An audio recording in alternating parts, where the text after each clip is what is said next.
matter who I talked to about Jesus. Almost everyone seemed pretty open or pretty okay with, chatting about his grace, his forgiveness, and his love. But I remember almost everyone, like clockwork, would start to get upset and kind of have this righteous anger whenever I would bring up those passages where Jesus asks for everything. He says, you need to give up your life. You need to die to self. You need to love me more than your mom and your dad. And there was almost kind of this how dare he attitude that would boil up when I would chat with people about that.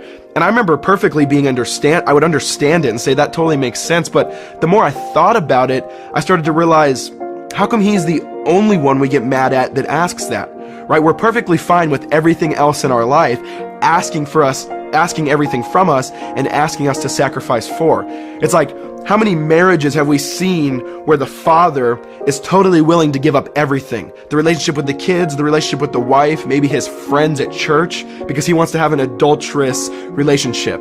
Or how many 16-year-old teenage girls do we know who are willing to sacrifice their bodies, their minds, their emotions, their friends for a boyfriend?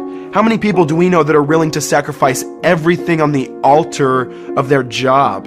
And so the truth that I started to realize is, it's not that we should get mad at Jesus for asking everything from us. It's actually that everything does that.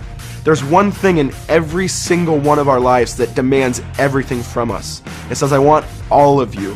And what's unique is that it's not that Jesus is unique in asking everything for us, but Jesus is unique in that he actually gives up everything for us first.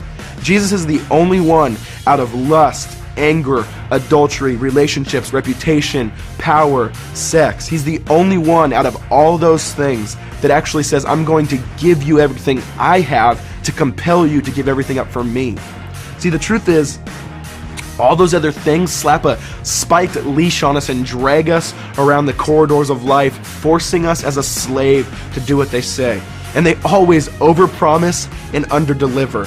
But Jesus says, I'm only demanding your life because I gave you my life. I'm only demanding your obedience because I served you first. And when you understand that, when you see that the cross is the ultimate compelling love pulling you in, you realize that he's better than every single thing you've been pursuing in this life.